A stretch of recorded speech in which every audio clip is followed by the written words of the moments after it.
यदि आप ब्रह्मचर्य नहीं हैं तो आप में स्वाभाविक ये कमियां जागृत होंगी जो अध्यात्म में चलने ही नहीं देंगी।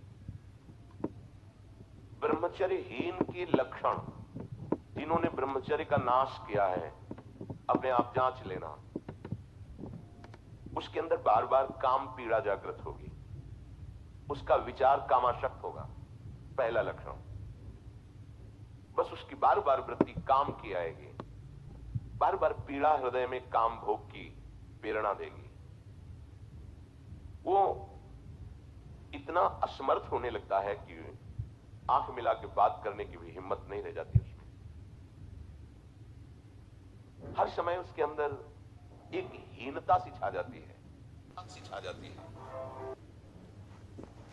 वो बहुत चालाकी से अपने को छुपाना चाहता है, झूठ बोलता है, थोड़ी ऐंठन भी दिखाना चाहता है कि मैं कुछ हूं, पर अंदर से खोखला हो जाता है। ये दुर्गुण उसके अंदर जागृत होते हैं जो ब्रह्मचर्य का नाश करता है। उसके चेहरे में प्रसन्नता कभी झलक ही नहीं सकती, दुखी व उदास, जो ब्रह्मचर्य का नाश करता है। देखने से इस बदसूरत नजर आने लगेगा, चाहे जितना गोरा हो, चाहे जितना ऊपर से चिकनाट लगाए हो, लेकिन उसके कपोल और नेत्र बदसूरत होंगे। चिकनाहट से मतलब नहीं है, एक आकर्षण होता है भागवती का, वो उसमें नहीं होगा। स्वभाव बड़ा ही रुक्ष होगा, कड़ुआ होगा, बहुत ही हल्के स्वभाव का आदमी होगा। विश्वसनीय तो हो ही नहीं सकता, कामी पुरुष विश्वसनीय नहीं होता, वो कभी भी बदल सकता है। उसमें क्षमता नहीं है एक बात पर टिके रहने की। वो कसम खाए तो भी बहुत शीघ्र अपनी कसम तोड़ देगा। स्वभाव में कभी उसकी प्रसन्नता नहीं होगी, स्वभाव उसका चिड़चिड़ा बन जाएगा। रूखा होने के कारण नाक में गुस्सा रखी रहेगी, जरा सी बात में वो बहुत क्रोधित हो जाना, अपनी खोपड़ी फोड़ने लगना, दूसरों की फोड़ने लगना, अपने थप्पड़ मारने, मतलब एक जैसे कोई विक्षिप्त आदमी, पागल आदमी, ऐसी उसकी चेष्टाओं ने चीख चीख के बोलना, माथा पटकने लगना, ये लक्षण है ब्रह्मचर्य का नाश करने वाले के। वो जीता तो है पर मुर्दे की तरह निस्तेज, उसमें उत्साह, उसमें शूरवीरता, ये सब क्षीण होने लगती है। शूरवीरता काम क्रोध आदि को सहन करना है। उसके कपोल में हल्के हल्के से सांवले दाग प्रकट होने लगते हैं, एक झुर्री सी पड़ने लगती है। ये वीरनाश का लक्षण है। आंखें धस जाती हैं और उसकी हड्डियां कमजोर होने लगती हैं, बाल पकने लगते हैं, झड़ने लगते हैं।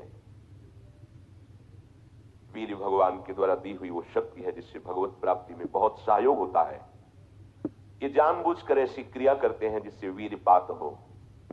रोग न रहते हुए भी इनको बहुत सी पीड़ाएं स्वाभाविक प्रारंभ हो जाती हैं।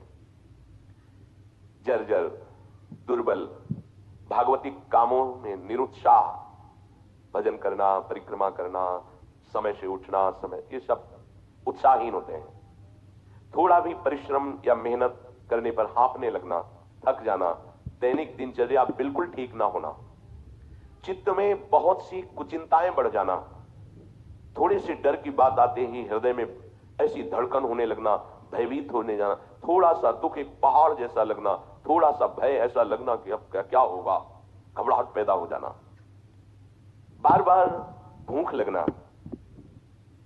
What's up guys, Sanjot Ki here. I recently came across the Samsung Galaxy. Gopal शास्त्र नाम का पाठ कर लीजिए, उस जीव के लिए मंगल विधान है। प्रभु के नामों का कीर्तन ही सबसे बड़ा प्रायश्चित है।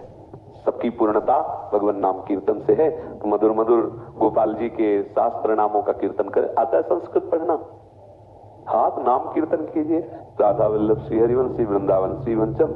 1 घंटे कीर्तन करके और कह दो कि उस जीवात्मा को आनंद मिले, शांति मिले। 1 घंटे का नाम कीर्तन बहुत है, दे दीजिए। जय श्री राधा जी। राधा आसक शरण जी वृंदावन से। सदगुरुदेव के श्री चरणों में दंडवत प्रणाम। सदगुरुदेव भगवान 3 दिन पहले रात्रि में देखा, सपने में राधा रमन जी घर पर आए और पंचायत कर रहे थे, और जब उनको गोद में उठाकर मैं बाहर गया। भैया पंचायत में क्या हो रहा था? महाराज जी साष्टांग दंडवत जी। महाराज जी ऐसे बैठ के चर्चा कर रहे थे क्या? ग्वाल वालों के संग, ये बहुत खराब है जी, बहुत अच्छे अपनी भाषा में। और फिर उनके गोदी में लेके, प्रिया जी को गोदी में लेके घर के बाहर गए तो उनका श्रृंगार बिखर गया। तो मैंने कहा अरे लाला को श्रृंगार बिखर गो, ऐसे जेठ में भर के गोदी में, और मैं श्रृंगार बिन्नू महाराज जी ऐसे।